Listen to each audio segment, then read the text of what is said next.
Good evening. My name is Bridgette Baker, and I'll be your webinar producer for this evening's event. I am pleased to introduce the National Coalition of 100 Black Women, Inc., National President Elizabeth A. Jones.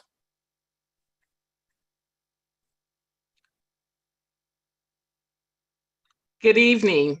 It is my pleasure to bring greetings on behalf of the National Directorate and members that comprise the National Coalition of 100 Black Women Incorporated. NCBW is a 40-year-old advocacy organization comprised of activist women in 62 chapters in 26 states and the District of Columbia. We actively work to make a reality that one day Black women and girls will live in a world where social, economic inequity does not exist.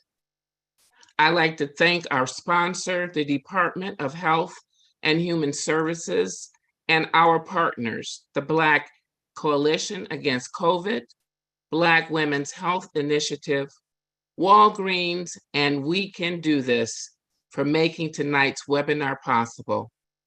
This evening, we will explore mental health concerns due to COVID-19. Now it's my pleasure to introduce NCBW's National Vice President of Programs, Ms. Minnie Miller. She has served NCBW and our communities for over 25 years. She is a retired administrator of the Fulton County School System, Atlanta, Georgia, where she continues to serve as interim principal at the elementary, middle, and high school levels. She is a Golden Life member of Delta Sigma Theta Sorority Incorporated and a Ben Hill United Methodist Church member. Ladies and gentlemen, I give you National First Vice President Minnie Miller. Thank you, Madam National President Jones. It is my pleasure to introduce our facilitator for the National Coalition of 100 Black Women COVID-19 Public Education Series, Dr. Reed Tuckson. Dr. Tuckson is a physician who has, among many leadership opportunities, served as the Commissioner of Public Health for Washington, D.C., and president of the Charles R. Drew University of Medicine and Science, one of the 4 historically Black academic medical centers. He is also a co-founder of the Black Coalition Against COVID. Dr. Tuckson. Well, thank you so much, Vice President Miller. I really appreciate this introduction. It is an extraordinary pleasure to be your facilitator for the NCBW COVID-19 Public Education Series and to bring to you the resources of the Black Coalition Against COVID in this partnership with the National Coalition of Black Women. The BCAC represents the combined medical professionalism and a community-based experience of grassroots influencers in Washington, D.C., as well as our 4 Black medical schools, Howard, Meharry, Morehouse, and Charles Drew, the National Medical Association, the National Black Nurses Association, the Urban League, and the inimitable publisher of Black health issues, the blackdoctor.org organization. Well, to put our conversation in perspective, consider this.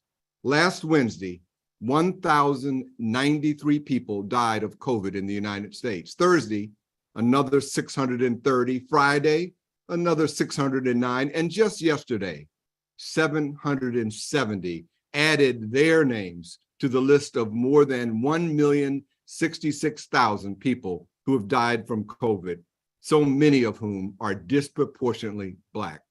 We have suffered, and we are still suffering. Unfortunately, too many of us are suffering alone, especially Black women, as they bear their own burdens, those of their families, and the burdens on our communities. The mental health challenges confronting Black families today, and women in particular, are as great as they have ever been in modern times. And so I applaud NCBW for producing tonight's town hall, where we will talk about mental health and where we will talk about why it's so important to do just that, to talk about it. And with the assistance of an excellent panel of mental health professionals, we will offer you practical guidance and easily accessible resources to help you to live a maximally mental healthy life. Well, to begin, our Black Coalition wanted to get our conversation going in our community about the importance of sharing our mental health challenges with each other. And so we thought, what better way to get a real life conversation going than by turning to our spoken word poet artists in a poetry slam competition. And so to get our conversation going tonight, I am pleased to welcome our poetry slam winner, Kenneth Thompson, a DC-based rising star in the poetry world. Kenneth, please take us on a journey through your poetry as we begin our conversation this evening. So the title of this poem is A Fight to Be Okay. It's a poem that I wrote in kind of reference to a friends of mine who were going through some mental health things, but we weren't talking about it out loud. We were having these conversations privately. So I wanted to have the conversation out loud. And so I did that the form of spoken word. So the name of this poem is A Fight to Be Okay. I remember when I first felt it. I hated the way it made me feel, but still I couldn't let people know that I held it. See, it weakened me, but I refused to let people see the weak in me. It felt like it was eating me from the inside out, and it made me want to tear the uneasiness from my insides out. My heartbeat, suited for house music, along with the heart page, each thought race, no route to it. The nervousness, the worry, it sprouts too quick. The panic becomes organic, and I guess I just have to plow through it. So I do my best to remain calm as the butterflies in my stomach result in sweaty palms. Friends keep asking me why I'm so quiet. I tell them I'm just tired and there's nothing wrong, while all along, I just want to go home and be alone. Because large crowds make me feel small and as though I'm in danger, and I desperately try to keep my eye on every single stranger. Meeting a bunch of people brings so much pressure to my chest, and I don't talk a lot. I just often watch and I let them do the rest. Sometimes I'm scared to succeed. I mean, what if I can't keep it up? Scared of how I'm perceived by the people who show me love. And when the news reports another senseless killing, I am soon engorged in an intense feeling, thinking of the worst outcomes, worrying about my friends and my family, constantly wondering if we'll all soon see a tragedy, asking God to protect them and to look after me, while looking over my shoulder and around every corner to make sure no one is after me. And I know that's a little irrational, but sometimes I feel so nervous. I don't even know the words to say, and I can't speak properly. I know what I want to say, but the message I convey comes out sloppy. See, it's the overthinking, the self-consciousness, the sleepless nights, the nauseousness, the feeling as though I can barely breathe, but I'm trying not to be obvious. I feel terrified and paralyzed, yet I force a smile through all of it. Self-diagnosis, I'm calling it. This is anxiety, and it resides in me so vibrantly, but I keep it inside of me, quietly, outwardly, smiling. Inward, emotions collide so violently. And if I can be a person who struggles with a moderate level of anxiety, imagine those who deal with it more severely, and how every day is a fight for them to breathe, a fight for peace, a fight to be okay. Thank you. Mm. My brother, we really appreciate that. Thank you so much. And you teach us an important lesson, not only of the need to share how we feel, but brother, we need to breathe. Sometimes you just have to breathe. Thank you, Kenneth. Have a wonderful, wonderful evening, man. And thanks for joining us. And now it's my pleasure to welcome to our panel of trustworthy and knowledgeable experts who will educate us and provide evidence and science-based resources for you to use after tonight's show. First, let me introduce Dr. Tiash Hall Brown. She is a licensed psychologist, the director of behavioral sleep medicine at the Children's National Hospital, and the author of Navigating Teen Mental Health, an expert's guide for parents. We'll be flashing that title through the show. But again, I want to make sure that you get that book, Navigating Teen Mental Health, an expert's guide for parents, Dr. Tiash, T-Y-I-S-H, Hall Brown. We're also pleased that Dr. Ivan Walks is with us, a psychiatrist, CEO of Ivan Walks and Associates, co-host of the Black Health Trust, and a former commissioner of public health for Washington, D.C. Glad that Dr. Walks is here. Dr. Charmaine Jackson, licensed psychologist, global spokesperson on mental health, and the founder and CEO of InnoPsych Incorporated. And then finally, Dr. Coral Ann Griffith Hunt. She is also a psychiatrist, a psychologist. She's an international human, industrial, and trauma psychologist, to be even more specific. And she is also, and it will become clear in our program tonight, that she's also a minister. And we'll certainly be drawing towards her on some of the spiritual issues that are involved in this mental health crisis. But let me begin with you, Dr. Walks, and let's make sure that we're all on the same page. What do we mean when we refer to mental health? What is the definition, and what kinds of things does it encompass? So thank you for having me join this tremendous panel, Dr. Tuckson. When we talk about defining mental health, I think we just heard a lot of it in that spoken word. It was absolutely fabulous. But let's say we just punched in and looked it up, right?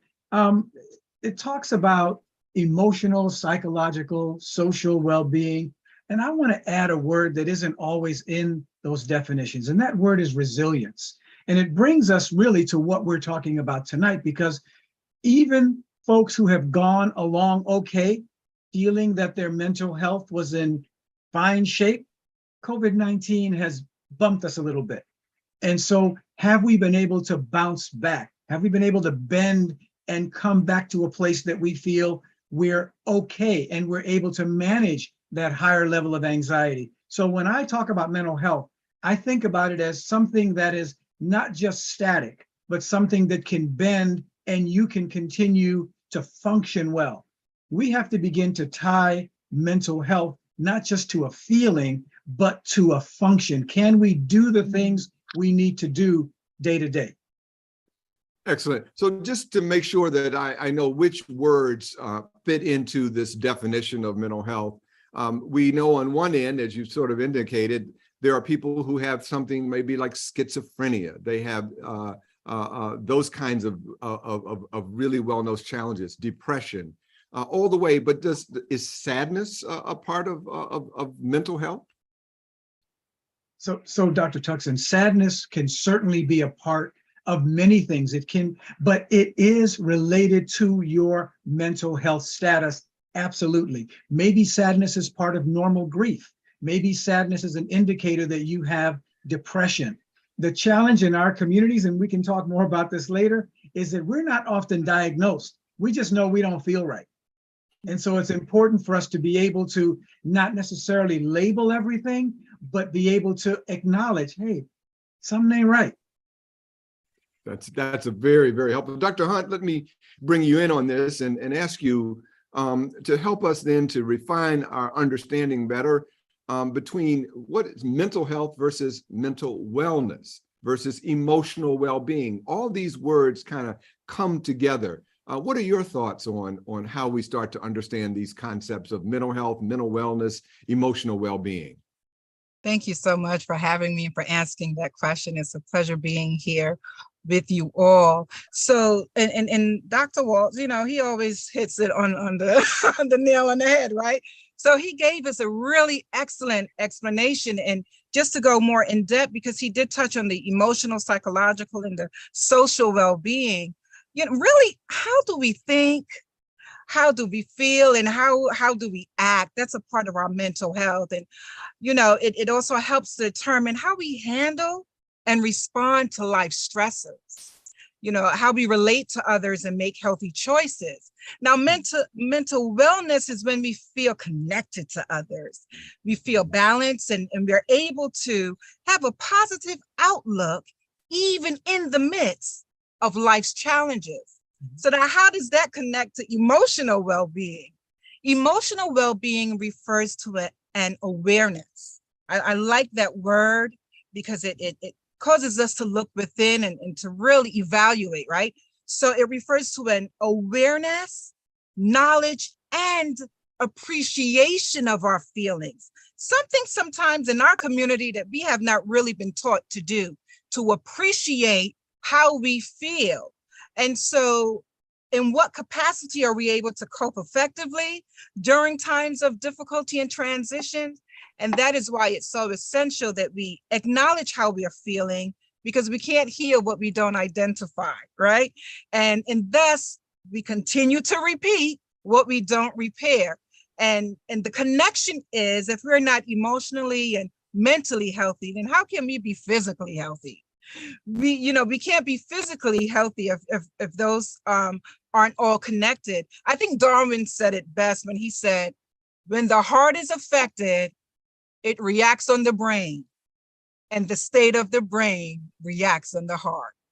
So to be able to, and that's a powerful, powerful quote, but all three have to be in line: our mental health, mental wellness, and our emotional well-being. Let me make sure that we are clear on that. And by the way, I noticed already that one of our listeners had raised her hand. And what we would do is direct you to the chat line there. And there is a team of people who are on the chat line who are monitoring your questions. And we'll try to get to those as the show goes on. So please, we appreciate your interest in your questions. But Dr. Hunt, as you talk about this relationship between the physical health and the mental health, we know that sometimes people have headaches and body pain, stomach problems, skin rashes. Sometimes those can be coming from our mental health status. Am I correct? Absolutely. And as a trauma psychologist, and that's one of the reasons why Even when people come to see me, I said, when last have you been to the doctor? Because they all coincide, right? We're partners in this. So what you're going through mentally can show itself physically. Because, you know, I say trauma isn't only what has happened to you, it's what happens inside of you as a result of what has happened to you.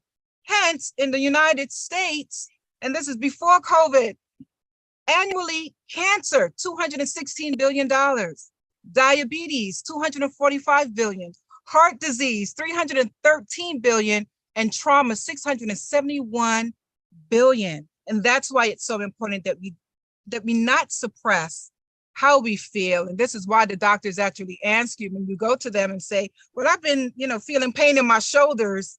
And they'll say, well, what's going on in your life? What's been happening? Did anything new happen? Because if something changed in your life, it will show on your body.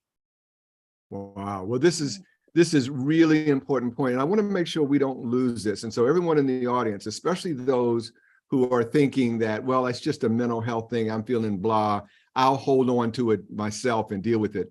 I think this is a very important point that Dr. Hunt makes, which is oftentimes our mental health conditions can not only cause physical problems, but they can worsen our physical problems. And so the chronic health problems that so many of us in our community have, and we know we suffer disproportionately from physical health problems, that many times it is our mental health issues that can worsen our chronic health problems. And that's why it's so important not to let these things slide. Well, before I get to the other members of our panel, I do want to come back to you, Dr. Walks, and ask, how big a problem is this for the Black community? Are we more challenged by this than other communities? And if so, why? Dr. Tuckson, the short answer is yes, we are more challenged. And the why has to do with a lot of our cultural norms. These are just not things that we talk about historically in our culture. But let me give you a quick little tiny story. When I was growing up, one of my best friends, I watched his mom go from somebody I knew who walked around to someone who got a little bit of an amputation on one leg, and then the foot on the other leg, and then higher up, and then higher up. We all recognize that as someone with poorly controlled diabetes. It is almost impossible to be mentally healthy when that sort of physical trauma, and that's the correct word for that, having parts of your body cut off repeatedly is traumatic for the family. And when that trauma is going on, so to really support what Minister Dr. Hunt is saying, it goes both ways. It's an arrow that points in both directions. Anyone who has had chronic pain for a long time, you will not be mentally healthy if you have out of control chronic pain. And because we in our community are less likely to be well diagnosed and then well treated for our physical ailments, in addition to our behavioral health or mental health ailments, we are going to have more poorly treated chronic conditions. And so now you've got a bigger arrow going both ways, right? You're not taking care of my diabetes or whatever else I've got, and I'm feeling sad and bad about it, or I'm feeling sad and bad, you aren't taking care of that, so I'm not taking care of the other stuff. Doctors, we doctors, not you, Dr. Tuckson, but all the other doctors, we tend to believe that we give doctors orders, and we don't. We give doctors suggestions. We ask people to take this medicine twice a day or 3 times a day. And unless they agree with us and they are willing to do that, we go off to the next patient thinking that we have done something when we fail to connect first emotionally with that person so that they will take our doctor's suggestions and do what we ask. And what's the key for that? The key is that they believe somehow it will impact them or their family in a positive way. Are we taking time as professionals, all of us, to connect with people so that they believe what we're asking them to do is good for them? Good for you. Well, Dr. Brown, I want to bring you in and have you connect just as Dr. Walks suggests we do. And I want to stay on this issue of what's happening in the Black community. One of the things, Dr. Brown, that I think we all know is that during COVID, we've had to be in isolation. Even now, I let my fellow panelists know that I've just come out of 10 days of isolation because I was diagnosed positive a few, not too many days ago. And so I've been in isolation and I've been by myself. And I know that there's loneliness. And many times when we are having to quarantine in these situations, we're crowded together in multi-generational family households. Many of us are in financial, housing, and food insecurity. Some of us are in grief. Tell me, how do you sort of see all these things playing out as you deal with African-American people in your work? Absolutely. I think a lot of what you mentioned is true for many people, especially once they get COVID. It's that isolation, it's that kind of negative thought that this is never going to go away, it's just always going to be here.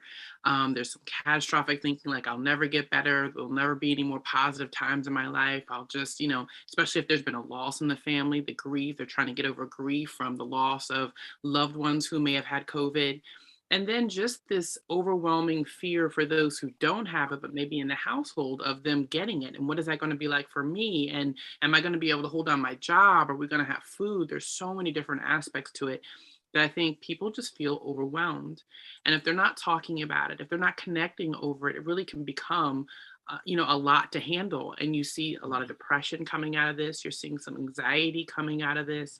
I think our community has really suffered from some of these restrictions that were necessary, but because we really haven't put other supports in place to help people as they're coming out of it and to deal with it as they've been in the midst of it, we're really seeing this kind of mental health crisis, as we've been calling it, kind of coming to the forefront. But I think one of the great things that's come out of this is that we are all talking about it a little bit more. It's still not as much as it should be, but we're having more of these conversations like we're having tonight. And I think that's extremely helpful. Dr. Jackman, let me turn to you on this issue. And I think that sort of what I've just heard just now is that there needs to be an acknowledgement that almost it's an okay, that if we are going through that kind of loneliness and fear and anxiety and financial and food insecurities and so forth, that we're not alone, are we? Absolutely. And I think when we think about people who have a mental health condition, they can often feel alone in their thoughts and their behaviors, and not feel like people want to be around them, or that so they often push people away. I think as we think about COVID and what has happened in terms of this requirement for isolation, I was actually really nervous when I heard that we had to be physically distant, because I know one of the signs of a mental health condition is social withdrawal. And so I was worried, how are we going to know if people are doing okay if they're not around people who love and care about them? And then I worried about suicide, right? So when you're alone and you're in your own thoughts, and those thoughts spin negatively, and you have no one out there to counteract those thoughts, it can often go to a very dangerous place. So I was extremely worried about COVID and suicide, particularly in the Black community, because we don't talk about that stuff, right? We don't talk about suicide. We don't talk about mental health. And I would say there is a generational difference. I'm seeing a generational difference in how we actually approach mental health. Definitely the younger generation, they're more open to it. We have examples like Simone Biles and Naomi Osaka, who are very public about their mental health condition and actually took steps to interrupt kind of their routine to take care of themselves. And I think we can think about my generation and older, like, you don't talk about that stuff. And so one of the things we're really advocating for is, how do we really start to reduce that silence and shame that surrounds mental health? Because we know people struggle, we know it's there, it's present, it does happen to our communities, it does happen to people in our family. And if we can have those open conversations, it allows people to come out, to ask for help, to share their stories, and most importantly, to get support. Great. By the way, I'm being reminded that to our audience that if you have questions, what you should do is use the Q&A button at the bottom of the Zoom key. Now, again, I think this is a very important point, though, that Dr. Jackman makes, and I think it's important to every member of NCBW and every person who's involved in a church group or any other organization. And what I heard her say that is so impactful is that part of the challenge of managing COVID from time to time is isolation. Part of the challenge with mental health issues is that people tend to isolate and they go within. This means that we've got to check on each other. We've got to call each other. We got to reach out to each other and make sure that we are always checking to see, are we okay? So that's just such an important point, Dr. Jackman. I'm glad you made it. Let me turn to Dr. Brown. Dr. Brown, how do we distinguish between someone who has good mental health and someone who has a mental illness? Is this all or nothing? And how do we recognize if we've got a problem? Yeah, absolutely. So mental health lies on a spectrum, just like many other things. And on one end, we've got really good mental health. On the other side, we have mental illness. But there's so much that lies in between those two endpoints. And so, many of us, all of us, will experience different emotions, sadness, anger, anxiety. That's normal, that's human. But I think what determines kind of how we kind of move along that spectrum is how we're able to cope with those feelings, how we're able to cope with the events that happen and challenges that happen in our lives, and how then that impacts our ability to function on a day-to-day basis. So when we're looking to see if someone has a mental health condition, we want to know, one, is it impacting their ability to function? And two, is it persisting? Is it something that is just, staying with them and continuing on? Not something that's just fleeting, because again, we all have different emotions and different feelings, but something that's hard to shake, something that's hard to let go of. And so I really think that in particular, I think about our kids. I know what you just talked about in terms of checking on people. I hope that we're all checking on our teens and our kids, not just checking on ourselves and our family members, but making sure that we check in with those young ones in our lives, those teens in our lives, because they're less likely to come forward. But if we can just do a quick check-in, we will know if they're able to kind of continue on with the things that they used to continue on with. So for things like activities or sports, are they still, now that they're able to, continuing on with those things because they find enjoyment in it? Or are they pulling away from that? Are they spending a whole lot of time in their room, not connecting with family members? Are they not bathing? Are they, not talking with their friends? There's a lot of little cues that we can find if we pay attention to what our teens and our young ones are doing as well. So there's a lot, that kind of broadly is captured in things I'm saying, but I also hope that we look specifically at our teens and our children, because a lot of times they don't come forward, or they don't have the words to come forward at times. And we really need to check in with them often and make sure that we're seeing how they're handling this time and this COVID experience. Excellent. Let me zone in on something that you and Dr. Walks have emphasized then, and this is the sense of the inability to function, not being able to do things that you would normally be able to do. That is a major, major warning sign, and we'll come back to what to do about that in a moment. But let me just sort of make sure that I'm really clear and the audience is clear. Sometimes I have feelings of sadness. Sometimes I have feelings of anger. Sometimes I'm frustrated. Sometimes I can be what I call depressed. Does that mean that that I have a mental health problem, or is it normal to have some of these feelings from time to time? It's very normal for all of us to have that spectrum of feelings. I mean, life has so many ups and downs and things that we would expect and some things we don't. But generally speaking, it is completely normal for all of us to have a wide range of emotions and feelings, even within one day. And so it's when we feel things out of the ordinary, such as perhaps sadness, changes in our mood, change in our behavior that are kind of unlike us, but that last for an extended period of time, are things that are of concern, and maybe a yellow, a red flag for us to kind of delve a little bit deeper and see perhaps is there something more to it than just a short sadness or a reaction to something that you've just experienced. And then No, please finish. Please finish. And then the other part is just that ability to function, right? Is there something where, there's a difference between being sad and kind of, feeling a little off, but maybe being able to push through it, and then feeling really down in kind of, low, where you don't even want to get out of bed. And it's hard to talk to others. It's hard to think about and make decisions on a daily basis. That's kind of that impairment in function that we're talking about. It's not just, oh, I'm feeling a little low today, or I'm a little, sad day. It's this kind of really heavy feeling that's hard to shake. And that even if you wanted to shake, you can't shake it.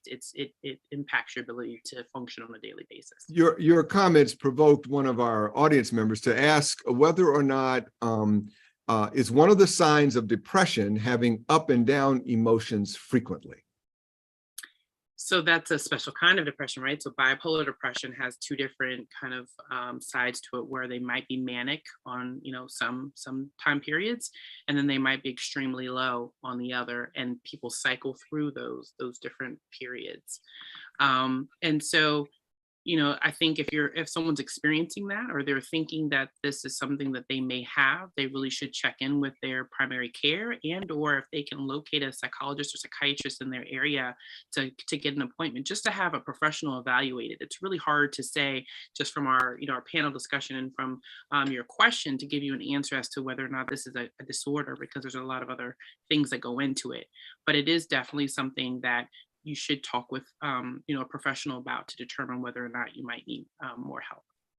And Dr. Jackman, we have a question that I think you might find interesting. Is unnecessary lying or frequent lying a sign of poor mental health? It's an interesting question. That's an interesting question. I would say depending on the age, right? Who was doing? Is it a 3-year-old? Is it a 12-year-old? Teenager trying to avoid getting in trouble, or is it an adult, right? So we want to see, the age and what is the function of the lying. I think when we see sometimes people with a mental health condition, they're often not honest about what they're sharing because they're worried about the stigma and shame and judgment that can often come when they share their struggles with family members or friends.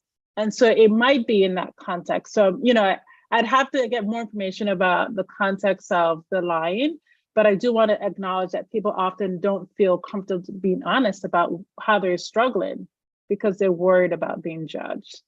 And another point to that, I wanted to add to Dr. Brown's comments also, when we often think about, there's been a lot of talk in the news about high functioning depression and high functioning anxiety. And I do want to, just highlight that for folks because, when people have depression and anxiety, for some, and I would say clinical depression or clinical anxiety, it does really impair their function and impair their functioning. We have also seen people who are able to kind of carry out most of their duties, whether it's going to work, doing their duties. For the most part, it seems good on the outside.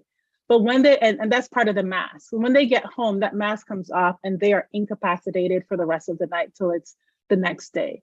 So we do want to acknowledge that sometimes people do work really hard to put that mask on so that no one asks them questions, right? No one kind of interrogates what's going on with them.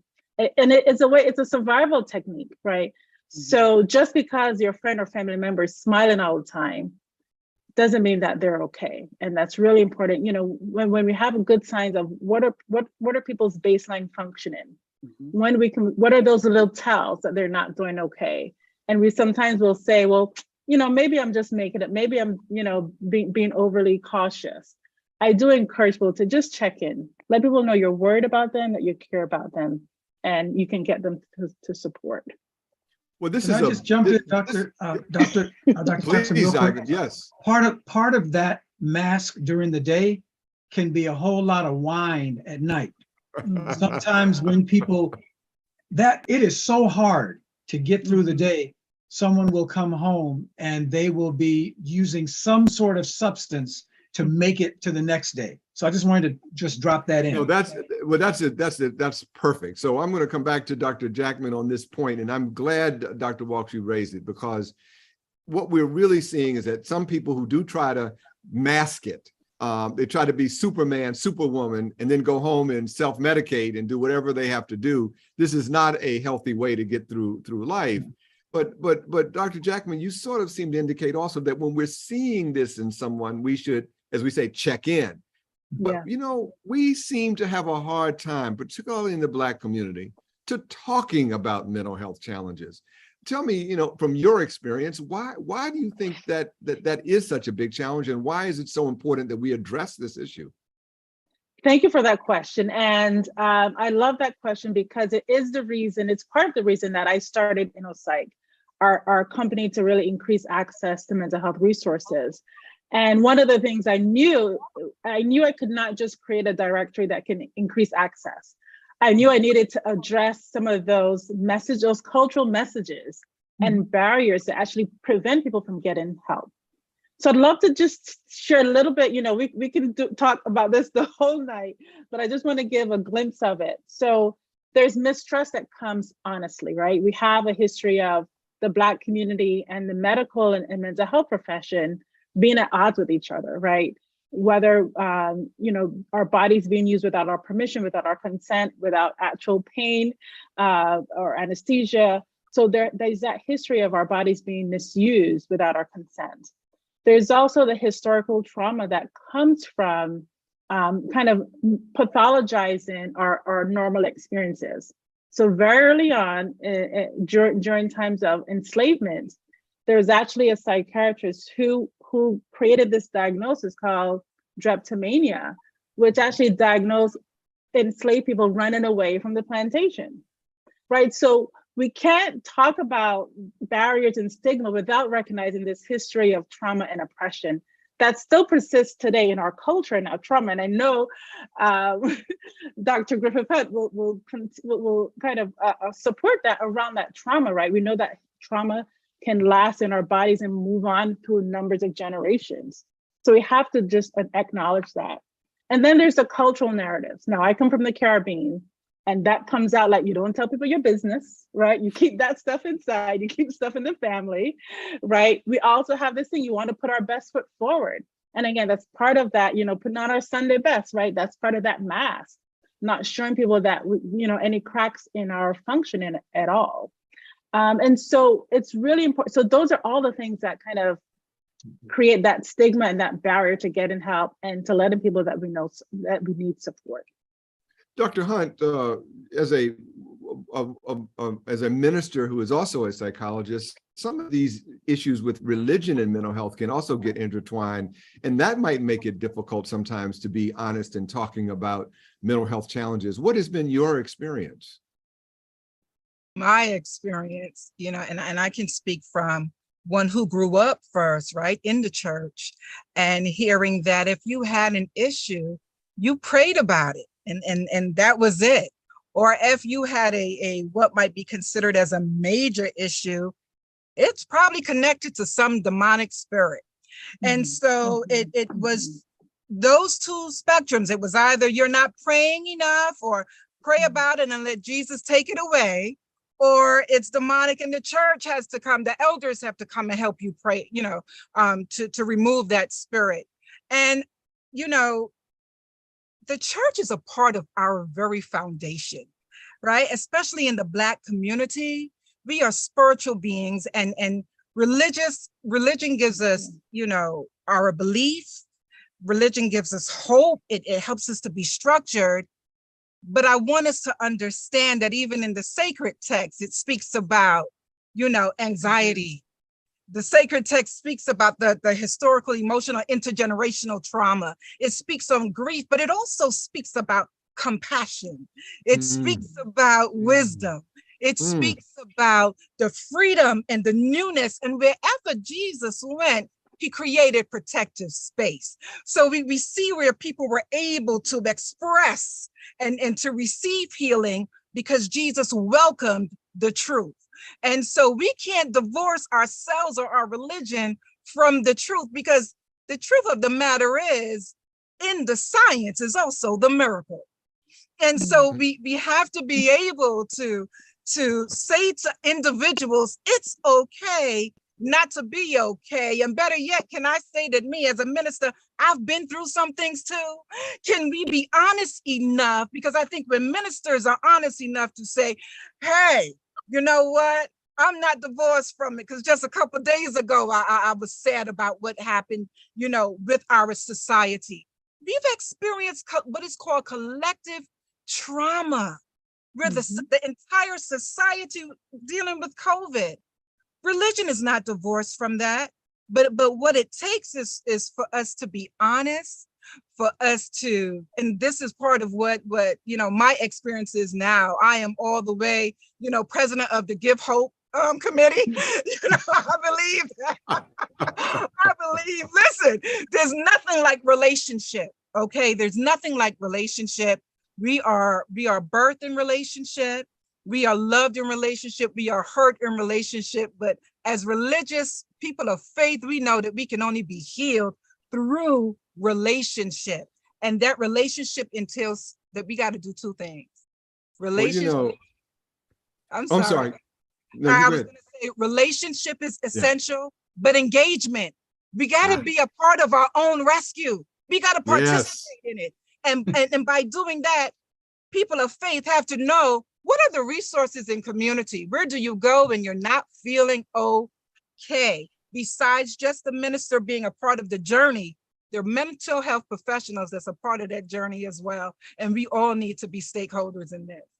I love that. And I'll tell you, I want to bring Dr. Brown here, but one of the things that you said that I think is very serious and very important, and that is we have to be able to be honest with each other and get past some of these taboos. And we have to, and you used a very important word that is not a strange word to this particular audience, and that is empathy and compassion. I'll be honest, it's hard to talk about this, but I lost my oldest son to suicide. It is something that has stayed obviously in my life every day that I wake up. I'm aware of it. It is so hard to talk about it and to be honest with my friends and neighbors to say, yes, we have been through this as a family as well. Dr. Brown, you really have spent so much of your career dealing with teens and young people. Talk to us about how you sort of see how we need to be reaching out to our young people, and how do we help prevent them from sliding from mild problems that can be handled into more serious problems that will cause things like suicide and other and substance abuse and other bad outcomes. I think part of what we need to do is make sure that we kind of reevaluate how we're looking at our teens. Sometimes we think of our teens as adults already, and they're not. They're still a work in progress. They're still under construction. Their brain is still developing. They're still needing our support. And because they need our support, we need to make sure that we're checking in with them, that we're having conversations, and we're being very specific when we have those conversations, not just coming to them and saying, oh, how's your day? Because most of the time you're going to get a okay, and then they're going to keep it moving.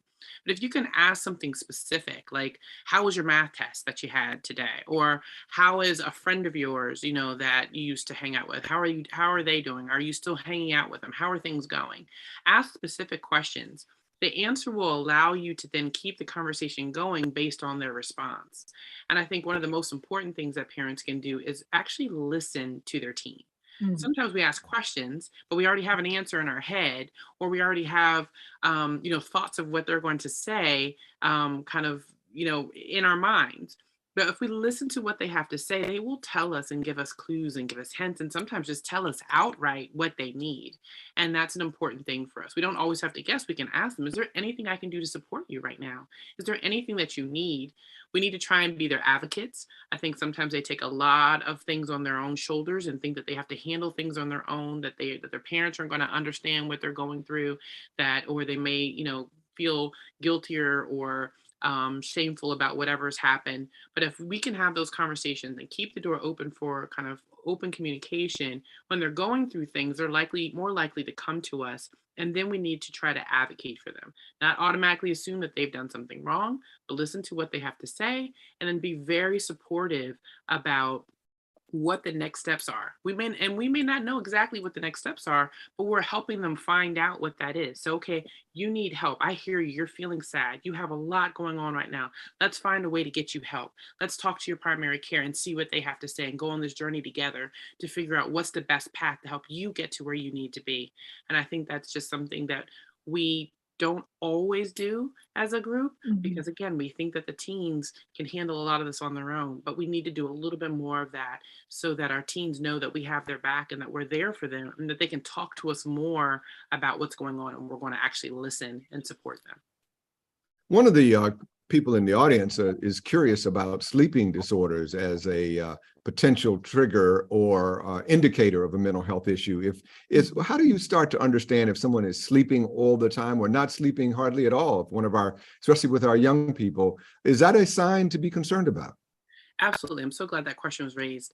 I think of sleep as kind of this little hidden gem that is a window into things that are going wrong, but also an easy way to kind of get into this conversation about mental health, because someone won't come to my office telling me that they're anxious or that they're depressed all the time, but they will come to my office and tell me they're having problems sleeping.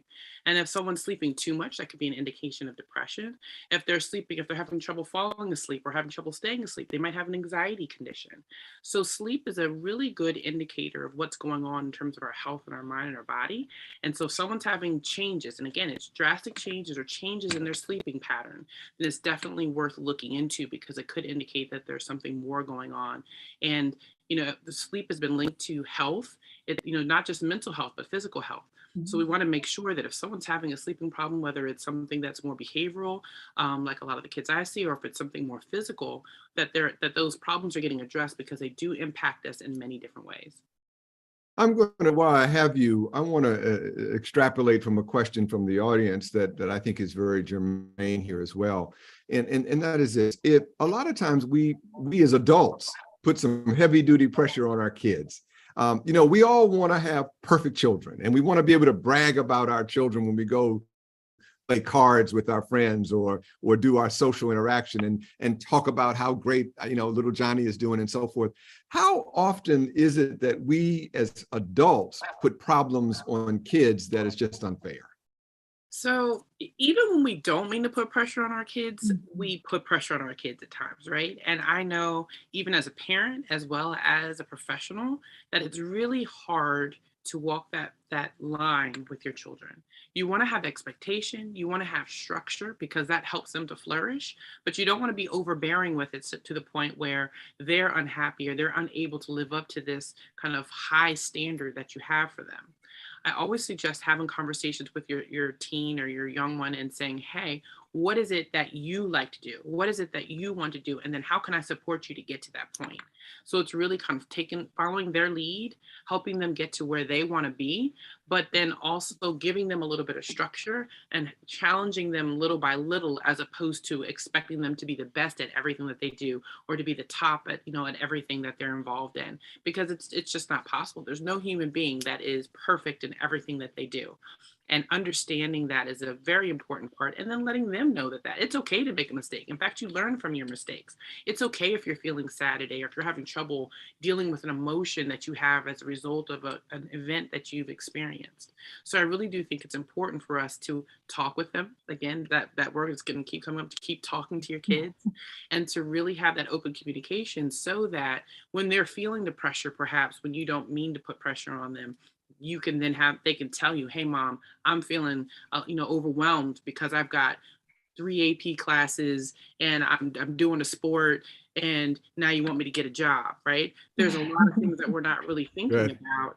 And if they can come to us and say, hey, I'm feeling overwhelmed, and we can listen, we can resolve some of these pressures and stressors that they're feeling that might be leading them towards mental health issues that they might be experiencing. And I think that advice that you've given, which is just spot on from what my ears hear for our kids, also applies to us. Let's make sure that we as adults are not putting unnecessary pressure on ourselves, always feeling like we've got to be perfect, and then falling apart when we don't meet some unattainable goal of perfect person.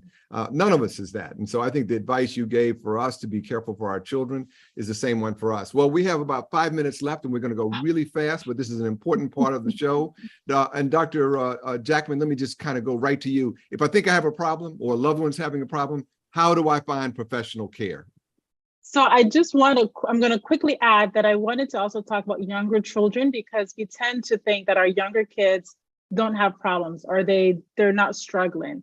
And so we're seeing some data that's showing that Black children ages 5 to 12 years, their suicide rates are double those of white children the same age. And so the importance of talking about our feelings from a very young age, being able to ask for help and recognize, naming the different emotions we're having is super important.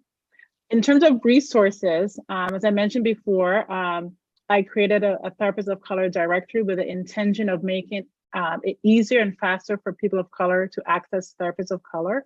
It's innopsych.com, and I know they've shared it in the chat. There's also a new number, a new 3-digit number, it's 988. it has been historically connected to the National Suicide Prevention Hotline. And the goal of that number is for people to reach out if you are feeling in crisis, you're not sure what to do, you're having a hard time. Anyone can call, whatever age, day or night. It's a 24-hour resource. And so those are two resources that we want to make sure you're aware of. There are lots of other resources in your community. I think if you're ever concerned, start with your pediatrician or your doctor. That's always a great first place to go. If you Google mental health, you Google therapists, you will find community resources. So, and you will have access to our contact information. Look us up, follow us. You know, we want you to get support. There's no reason to feel alone or to suffer in silence around anything that you're struggling with. And real quick, Dr. Brown, for adolescents, where would you recommend if someone needed to reach out to start the process of healing? Right. I think to reach out, if they want to reach out and start the process of healing, I definitely recommend the primary care as well. I mean, we're here at Children's National Medical Center, so we have excellent resources there in terms of behavioral health and, other areas of mental health. But ultimately, your pediatrician and your insurance company, interestingly enough, are great starting points to determine where to go and determine how to get help. I actually talk a lot about that in my book, Navigating Teen Mental Health. There's actually a whole section dedicated to talking about how to go about finding a therapist, how to kind of understand the different types of mental health professionals that are out there. And so I highly recommend parents who are trying to help their teen and support their teen through that process to take a look, because I think there's some information that could be helpful. And in 30 seconds, Dr. Hunt, which is unfair to you, but let me just make sure we got to close out on the role of the church in being one of those vehicles. Absolutely. And please know that whatever you're going through is not connected to your identity. Can we say that? That it's so important to know that even if you are diagnosed, you are not it. You are living with it. So I don't want people to feel as though their identity is defined by what they go through. You have greatness. You're wonderful. You're loved by a creator who provided scientists, professionals to help you on your journey to wholeness. We are here because you exist. And without you, our lives will not be purposeful. We are walking in purpose, and you're a part of that. So thank you. Well, as we close out our panel, I just want to re-emphasize what we've tried so hard to stress today, and I hope successfully. The NCBW and every woman that is a part of this organization is a part of the cure. Each and every one of you can start the movement that makes it okay to talk about our issues, our mental health challenges. It's okay to share. It's okay not to be okay. Sometimes we're not okay.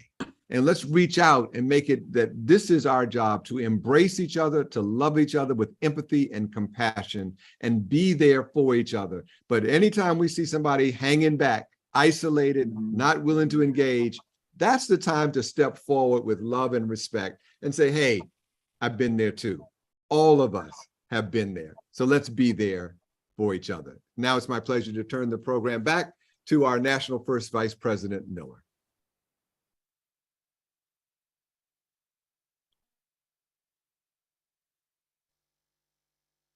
Thank you. Thank you, Dr. Tuckson, for serving as our moderator for this wonderful, wonderful section. I'm going to start over again just in case I missed someone. Thank you, Dr. Tuckson. We certainly enjoyed this wonderful panel discussion. A special thanks to our panelists, Dr. Brown, Dr. Walks, Dr. Jackman, and Dr. Griffin Hunt, and our poet. He set the stage for this evening by providing this much needed information on mental health concerns due to COVID-19.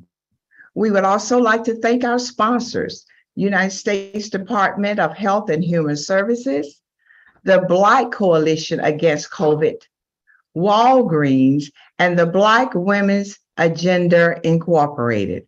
A special thanks to our national president, Elizabeth A. Jones, National Directorate, staff, and the National Health Committee, as well as our producer, Bridget Baker. We appreciate each of you participating this evening, and we believe that you are now better informed on mental health concerns due to COVID-19. We invite you to register and participate in our additional upcoming webinars. Enjoy your evening.